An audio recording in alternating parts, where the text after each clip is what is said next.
What's up YouTube? How are you doing today? Chana D, your Techno Dad here, and in this video we'll be checking out a 5.1 THX speaker system by M&K Sound, and we're gonna get into it right after the jump.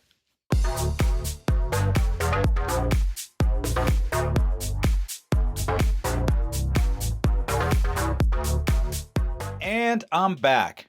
First things first, I want to thank M&K Sound for sending this speaker system in for review. Thank you guys so much.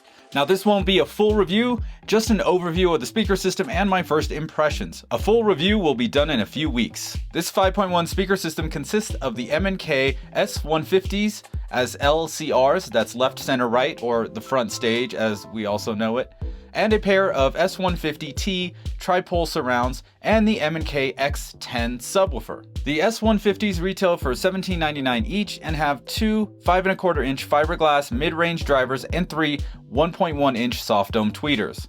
These 4-ohm speakers have a power handling of 25 to 500 watts RMS and a frequency response of 75 Hz to 20,000 Hz. They are clearly meant to be used in conjunction with a subwoofer. On the back we have a set of binding posts and a plaque telling us where to place each speaker. There is one left speaker and two center/right speakers. The S150T tripole surrounds retail for $25.99 a pair and have a single 5¼ inch fiberglass mid-range driver, a single 1.1 inch soft dome tweeter, and two side-firing 3.5 inch paper drivers. These speakers are also 4-ohm with the power handling of 5 to 200 watts RMS and a frequency response of 80 Hz to 20,000 Hz. On the back we have one set of binding posts and it tells us which speaker should go in the left and right position. M&K decided to send me their X10 subwoofer, which has dual 10-inch drivers in a push-pull configuration.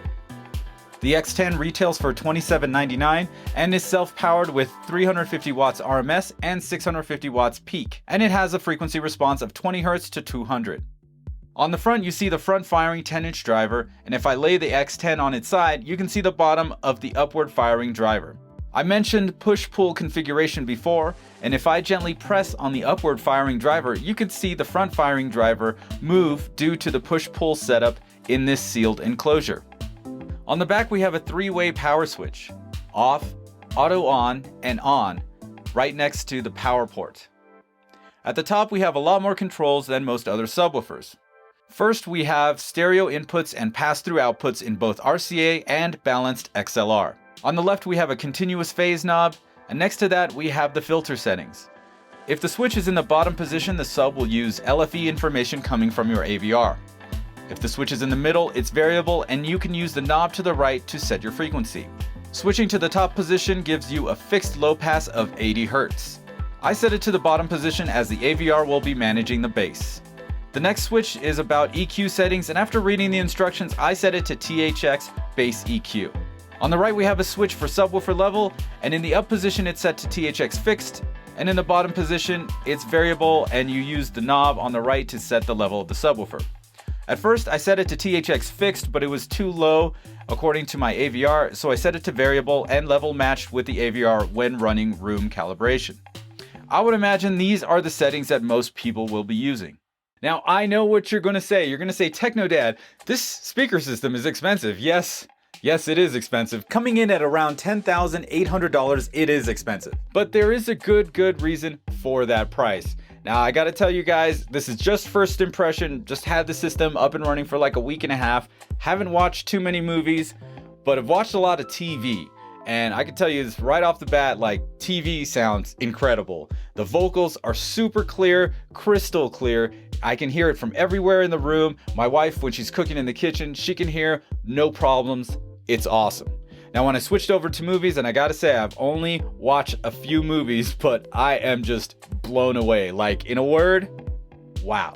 Now if you guys haven't heard of M&K, my first time experiencing their THX setup was back in '95. I was, in high school, I was a teenager, and this Laserdisc rental store opened up in my town. Yes, you heard that right.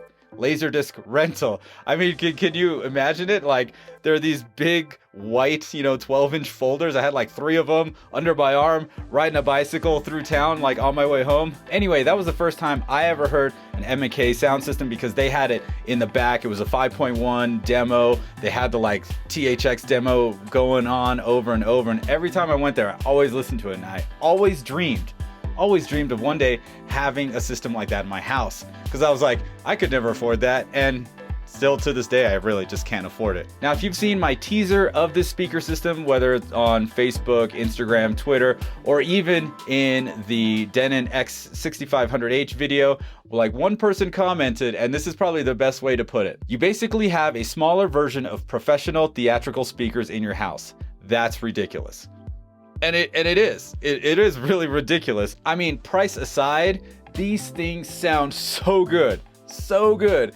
If I had a house where I was actually turning a room into a movie theater, or I was building a house, or whatever, you know, with like acoustically transparent screen and a couple rows of seating, all kinds of cool decor, and if I was going all out, native 4K projector, all that kind of stuff, I would pretty much put every other speaker brand aside and roll with these M&Ks. Of course, maybe go with, the 12-inch version of the subwoofers, depending on how big the room is and all that kind of stuff. But hands down, like, I have not heard anything sound this good in a long time. So I'm using the Denon X6500H primarily as a preamp, and powering the speaker setup with a Parasound A52 Plus, so it's pushing about 255 watts per channel with all 5 channels driven, which is a healthy amount of power. Now, as I mentioned before, the vocals are crystal clear. I said it before and I'll say it again.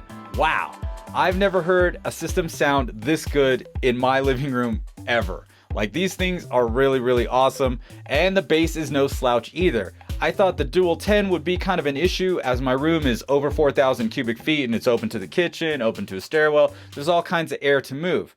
However, that thing being like almost half the size of the SVS PB4000 was putting out almost the same amount of bass coming out of something almost half the size. That was crazy. I just watched a few scenes and a couple of movies, and I really just can't wait to watch more movies. Like, I didn't even want to shoot this video. I wanted to spend this time watching more movies. That's how stoked I am on the speaker system and how good it really sounds. It's just amazing. But anyway, I'll be reviewing this for another few weeks just to run as many movies as I can through this system. And of course, I'll be comparing it to, all the other systems I've had in-house, the Martin Logan, the SVS, the Klipsch, to let you guys know what's up. So that's pretty much it for this overview and first impression video. Thank you again to M&K Sound and the good folks at THX for sending this over for me to review.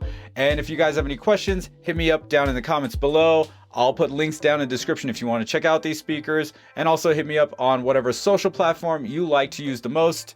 And if you liked this video, go ahead, smash that like button, and don't forget to subscribe to my channel using the button in the middle of your screen. Once again, my name is Chana D. I'm your Techno Dad, and I'll see you next time.